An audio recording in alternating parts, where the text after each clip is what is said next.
சிந்திக்க ஒரு கதை. சில இடங்கள்ல நமக்கு சில கேள்விகளை சிலரிடம் கேட்கணும் அப்படின்னு சொல்லிட்டு தோணும். ஆனா ஏதோ ஒரு தயக்கம், ஒரு தடுமாற்றம், அந்த கேள்விகளை கேட்காமலே நம்ம அந்த இடத்தை விட்டு நகர்ந்து வந்துருவோம். இந்த கேள்வியை கேட்டு நாளைக்கு எனக்கு ஏதாவது பிரச்சனை வந்ததுன்னா அப்படின்ட்டு எனக்கு எதுக்கு வம்பு அப்படின்னு அந்த கேள்விகளை நம்ம கேட்காம வந்துருவோமே ஒழிய நம்முடைய மனமானது அதை ஏற்றுக்கொள்ளாமல் கேட்டிருக்கணும், நான் இந்த இடத்துல இந்த கேள்வியை கேட்டிருக்கணும்னு சொல்லிட்டு திரும்ப திரும்ப சொல்லிக்கொண்டே இருக்கும். ஆனால் சிறு பிள்ளைகள் அப்படி கிடையாது. எந்த இடத்தில் எந்த கேள்வியை கேட்க வேண்டும் என்று நினைக்கின்றார்களோ அதை அப்பவே கேட்டுருவாங்க. ஏன்னா இளம் கன்று பயம் அறியாது. ஒருமுறை அமெரிக்க அதிபர் ஜார்ஜ் புஷ் ஒரு ஆரம்ப பள்ளிக்கு செல்கின்றார். அங்கே மாணவர்களிடம் உரையாற்றுகின்றார். உரையாற்றி முடித்த பிறகு மாணவர்கள்ட்ட சொல்றாரு, மாணவர்களே, இது உங்களுடைய கேள்வி நேரம். நீங்க என்ன கேள்வி வேண்டுமானாலும் என்னிடம் தைரியமாக கேட்கலாம் அப்படின்றார்.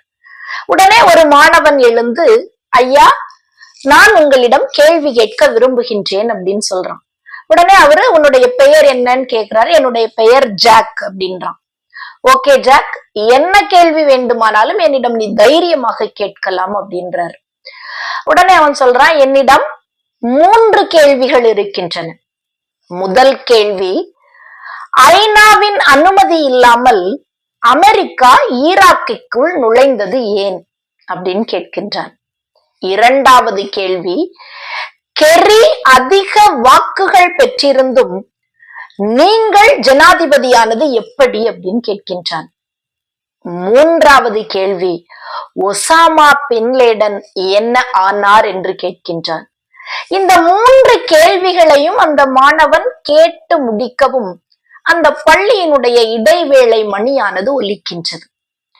உடனே புஷ் மாணவர்களை பார்த்து சொல்கின்றார், மாணவர்களே, இது உங்களுக்கான இடைவேளை நேரம், நீங்க எல்லாம் சற்று ஓய்வெடுத்து விட்டு வரலாம் அப்படின்னு சொல்றாரு. மாணவர்கள் எல்லாம் இடைவேளைக்காக வெளியே சென்று விடுகின்றனர்.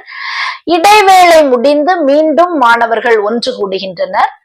புஷ் மீண்டும் மாணவர்கள் முன்பு வருகின்றார்.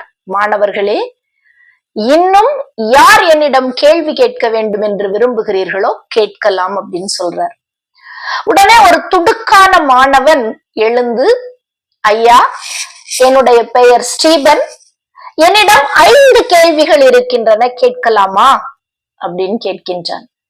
உடனே புஷ் சொல்றாரு, ஓ, தைரியமாக கேட்கலாம் அப்படின்றாரு.